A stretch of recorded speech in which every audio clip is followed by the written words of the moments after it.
সাজানো রয়েছে।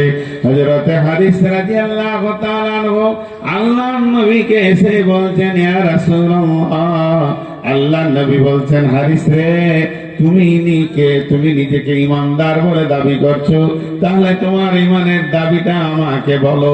কেন তুমি ঈমানদার বলছো নিজেকে? তাই ঈমানের দাবিটা তুমি যে নিজে করছো, কেন করছো তুমি আমাকে বলো। হযরত হারিস বলছেন, ইয়া রাসূলুল্লাহ, আমি সকাল থেকে সন্ধ্যা পর্যন্ত কি অবস্থায় কেটেছে শুনেলেন? আমি সকাল থেকে সন্ধ্যা পর্যন্ত, সকাল গেছে, দুপুর গেছে, সন্ধ্যা গেছে, আজ পর্যন্ত আমি মনে হচ্ছে যেন জাহান্নামকে দু চোখে দেখতে পেয়েছি। আপনি যেমন যেমন যেমন যেমন জাহান্নামের বর্ণনা দিয়েছেন, আল্লাহর কালাম পাক যেমন যেমন যেমন যেমন বর্ণনা দিয়েছেন, আমি যেন জাহান্নামকে দেখতে পেয়েছি। জাহান্নামে মানুষেরা চিৎকার করছে এবং তাদেরকে নানা রকম নোংরা খাবার খাওয়ানো হচ্ছে, জাকুম জারি খাওয়ানো হচ্ছে, গরম পানি দিয়ে অভ্যন্তরা জানানো হচ্ছে। এগুলো যেন আমি দুই চোখে দেখতে পেয়েছি। মনে হচ্ছে যেন আমার কান জাহান্নামের আর্তনাদে আমার কান ঝাঁঝিয়ে গেছে। শুধু তাই নয়, আপনি জান্নাতের বর্ণনা যেমন দিয়েছেন, আমি আমার বিবেকের চোখ দিয়ে, ঈমানের চোখ দিয়ে জান্নাতকে তেমন দেখছি। জান্নাতের আঙ্গুরের থোকা, কলা লাগানো আছে, সমস্ত রকম ফলে সাজানো সুসজ্জিত, সেখানে খেজুর যেন থোকা থোকা ধরে রয়েছে। ইয়া রাসূলুল্লাহ, আপনার জবান আর আমার চোখ যেন বাড়া হয়ে গেছে, এতটুকু কম বেশি নয়। আমি জান্নাত জাহান্নাম দুই চোখে দেখছি। এই করতে করতে আমার সকাল গেছে, এই করতে করতে আমার দুপুর গেছে, ওই চিন্তাটা আমার সন্ধ্যা হতে চলেছে। ইয়া রাসূলুল্লাহ, সারা দিনটাই হালাতে কাটছে। আল্লাহর নবী বলছেন, তুমি যে দাবি করেছো মুমিন, তোমার দাবিটা সত্য সত্য সত্য। অতএব আল্লাহ কোরআনে বলছেন, আল্লাযীনা ইউমিনুনা বিল গায়বি, যে গায়বের উপরে ঈমান আনবে।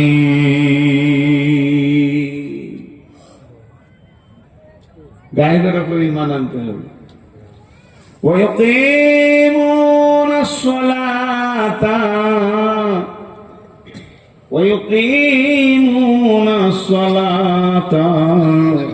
তাকে নামাজ কায়েম করতে হবে। মুমিন কোনদিন বেনামাজি হয় না। গায়েবের প্রতি ঈমান যে এনেছে, সে আল্লাহর দরবারে আজান হলে তাকে মসজিদের কাতারে পাওয়া যাবে।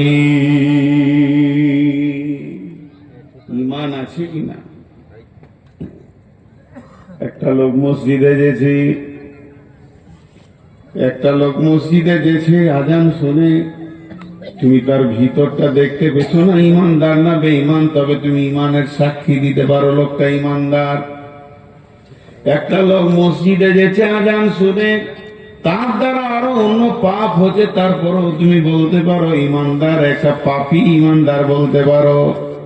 আর একটা লোক পৃথিবীর সমস্ত নেক কাজ করছি, কিন্তু আজান শুনে মসজিদে যাই না, অর্থাৎ নামাজ পড়ে না, এর ঈমান কম আছে কথা বলা যাবে না, মুঠি ঈমান নাই এটা বলা যাবে। বন্ধুরা আমার, এর জন্য আল্লাহ বলছেন, আল্লাযীনা ইউমিনুনা বিল গায়বি, লোকটা গায়েবের উপরে ঈমান আছে কিনা, যেগুলো বললাম, জাহান্নামের প্রতি ঈমান আছে কিনা, জান্নাতের প্রতি ঈমান আছে কিনা, আখিরাতের প্রতি ঈমান আছে কিনা, পুলসিরাতের প্রতি ঈমান আছে কিনা। সত্য যদি ঈমান থাকে, মসজিদের আজান যখন বলবে হাইয়া আলাল ফালাহ, আয়, ওইগুলো ভয় করিস না, এখানে ঢুকে যা, ওই দিককার কামিয়াবিটা আমি দিয়ে দিব। আল্লাহ যখন তার গোলামদেরকে দিয়ে ডাকবে, তখন সেই বান্দা মসজিদের কাতারে হাজির হবে। ওই ইয়াকিমুনাস সালাতা, নামাজ করবে, ওয়া মিম্মা রাযাকনাহুম ইউনফিকুন, তার পরবর্তীকালে ঈমান আছে কিনা বোঝা যাবে, সে দুই হাতে আল্লাহর রাস্তায় দান করবে।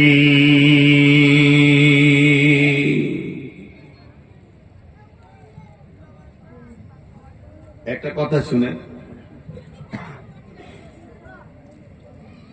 আপনার কাছে 20 লাখ টাকা আছে, তো আপনি হজে যাচ্ছেন, এখন 2 মাস আসবেন না, তো টাকাটা কোথায় রাখবো রে? ছেলেদেরকে দিচ্ছেন না যে ভাগ করে নেবে 2 টাকা 10 লাখ করে, বেটিদেরকেও দিচ্ছেন না। আপনি চাইছেন টাকাটা আমার কাছে থাক, তো মনে মনে খুঁজছেন কাকে দিব, কাকে দিব, কাকে দিব, কার কাছে রেখে যাবো, আমানতদার। যাকে আপনার বিশ্বাস হলো, আমানতদার মনে হলো, কাছে রেখে গেলেন যে ভাই আমি ফিরে আসলে আমি নিব, আমি মারা গেলে আমার টাকা আমার ছেলেদের হাতে দিয়ে দিয়ে। তো এখানে আমার একটা প্রশ্ন, আগে বিশ্বাস করবেন তারপরে টাকা দেবেন, না আগে টাকা দিয়ে দেবেন তারপরে বিশ্বাস করবেন? আগে বিশ্বাস না আগে টাকা দেওয়া? আগে বিশ্বাস। আল্লাহ বলতেন ওই লোক দান করতে পারে, পকেটে টাকা উজাড় করতে পারে, যে আমাকে বিশ্বাস করে আমি কিয়ামতের দিন তার টাকাটা ফেরত দিব। সে তো টাকা আমাকে দেয় না, বরং তার নিজের জন্য আমানত রেখে দেয়। আর যেগুলো পৃথিবীতে তুমি ছেড়ে গেছো, তোমার ছেলেরা বন্টন করে নেবে। এই মালটার প্রতি তুমি আখিরাতের দাবি রেখো না। মানুষ যদি তুমি বিচক্ষণ হও, তাহলে 50 লাখ টাকা ইনকাম করলে অন্তত 30 লাখ টাকা পৃথিবীতে রেখে গেলেও 20 লাখ টাকা তোমার নিজের ব্যাংকে জমা করে নাও। যেহেতু তুমি মরে গেলে তোমার ছেলে আর দেবে না। ধন ধন করিও না ধন উপার্জন, মরিলে তোমার সঙ্গে যাবে না কদন। ধন জন উপার্জন না রহে কাহার, আনিত ভবে নিত ব্যবহার। ধন জন উপার্জন না রহে কাহার, অপরে তোমার মালে উড়াবে বাহার। আর 5 সেকেন্ডার বাসা মরিবার কালে, এই ওসিয়ত করেন ওয়ারিস সকলে। 5 সেকেন্ডার বাসা মরিবার কালে, এই ওসিয়ত করেন ওয়ারিস সকলে। মরিলে আমার তরে শুনো বারে বার, কাফনের সাথে হাত বেদনা আমার। সকলিতে মিলে জুলে খাটিলিতে করে, 2 হাত ঝোলাইয়া লইয়া যাইয়া মরে। এই হাল দেখে মর যত মাখলুকাত, আফসোস করিবে আর কহিবে এবার। 7 মুলুকের 7 সেকেন্ডার ছিল, খালি সকলে থাকিল আর খালি হাতে গেল। অতএব আল্লাযীনা ইউমিনুনা, যারা ঈমান আনবে গায়বের উপরে, বিল গায়বি, ওদের দ্বারা 2টা আমল সঙ্গে সঙ্গে পাওয়া যাবে। প্রথম নম্বরে ওয়ায়ুকিমুনাস সালাতা, নামাজের কাতারে পাওয়া যাবে। ওয়া মিম্মা রাযাকনাহুম ইউনফিকুন, যেখানে দানের প্রতিযোগিতা চলবে ওই জায়গায় পাওয়া যাবে। অতএব মুমিন কোনদিন বখিল হয় না, আর বখিল কোনদিন মুমিন হয় না। বেনামাজি কোনদিন বেনামাজি ইমানদার কোনদিন বেনামাজি হয় না, বেনামাজি কোনদিন ইমানদার হয় না। বেঈমানের দ্বারা পৃথিবীর সমস্ত ভালো কাজ হয়ে যেতে পারে, এতে কোনো সন্দেহ নাই। বেঈমানের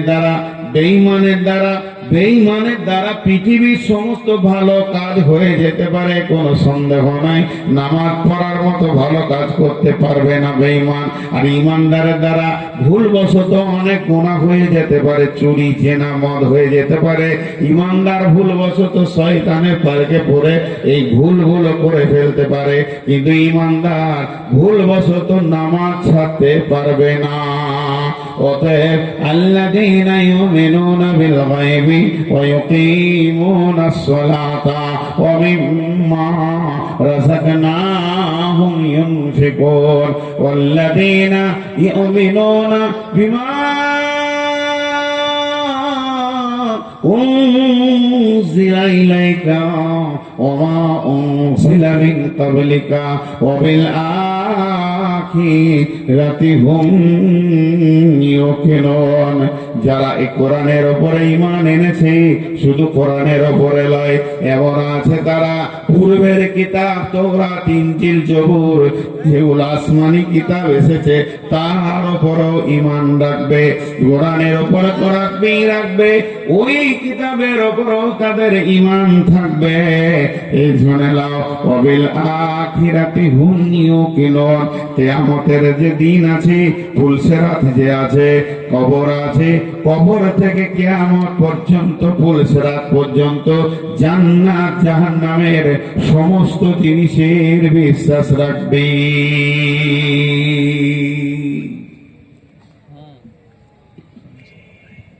জি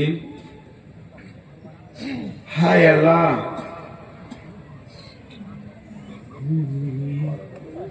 বিসমিল্লাহির রহমানির রহিম ওয়া ইন কুম ইল্লা ওয়ারিদুহা কানা আলা রাব্বিকা হাকমান মাকদিয়া।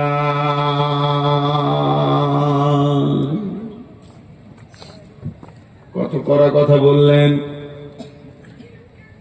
ভাইরা আমার। সাহাবীদের নাম হযরতে আব্দুল্লাহ ইবনে রাওয়াহা, সাহাবীদের নাম আব্দুল্লাহ ইবনে রাওয়াহা। বিবির জাগে মাথা দিয়ে শুয়ে আছে আর সূরা মারিয়ামের ৭১ নম্বর আয়াতটা তেলাওয়াত করছি। ঘুরিয়ে